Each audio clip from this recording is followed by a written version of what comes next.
नामदेव जी रोज जाते थे विठल का दर्शन करने और रोज प्रार्थना करते, मेरी मैया रोज भोजन बनाती है, आप कभी पाने के लिए आओ ना ठाकुर जी।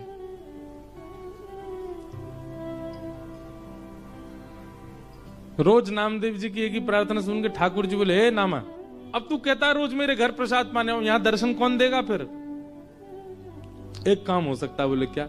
तू मेरी जगह खड़ा हो जा तो मैं जाऊं प्रसाद पाने। नामदेव जी बोले, ये कैसे संभव है? बोले तू आना, मैं श्रृंगार करूंगा तेरा, बिल्कुल पंडरीनाथ बना दूंगा और फिर मैं जाऊंगा तेरे घर प्रसाद पाने। नामदेव जी बोले, कोई बात नहीं, मैं वंचित रहूंगा, मेरी मां तो प्रसन्न हो जाएगी। नामदेव जी पंडरीनाथ भगवान की जगह खड़े हो गए। अब भगवान सामने खड़े होकर बता रहे, ऐसे खड़े हो। नामदेव जी ऐसे खड़े हो गए। नेत्र बंद कर लो। बोले कर लिए। ठाकुर जी ने स्पर्श करके बिल्कुल श्याम वर्ण के जैसे ठाकुर जी वैसे बना दिया। अब ठाकुर जी बोले, अब तुम पंडरीनाथ हो गए हो? बोले जी। अब याद रखना 3:30 बजे सुबह काकड़ा आरती होगी, मंगला आरती। और काकड़ा आरती में ये पुजारी लोग बिल्कुल विचार नहीं करेंगे, ठंडे जल से नवाएंगे, ठिठरना नहीं। उसके बाद तुमको दूध से नवाएंगे, ठिठरना नहीं। नामदेव जी बोले, मुझे नहीं बनना पंडरीनाथ। बोले नहीं, अब तो तू खड़ा ही रहे यहीं पे, अब तेरे को भी तो पता चले मुझे क्या अनुभव होता है।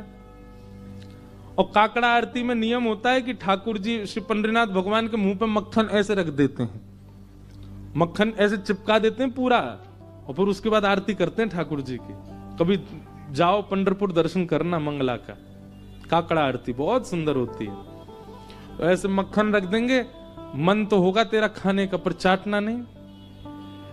अगर नेक भी मक्खन खत्म हुआ तो पुजारी बहुत मारेंगे। मैं कुछ नहीं करता, मैं केवल चुपचाप खड़ा रहता हूं।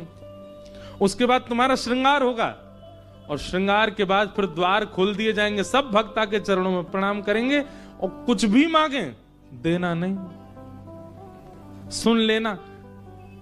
विधि का विधान, कर्म का विधान सब उनको योग्यता दे देगा। तुम सब पर दया करके कुछ भी मत दे देना, नहीं तो लोग कुछ भी मांग लेंगे।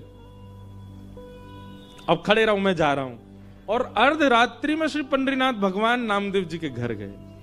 द्वार जाकर के खट खोलो।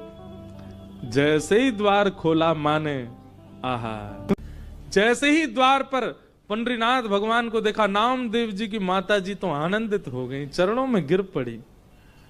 ठाकुर जी बोले, मैया जल्दी पवाओ, भूख लगी मुझे। ये पुजारी लोग एक ही चीज खवा, पूरन पोली खवाते रहते हैं।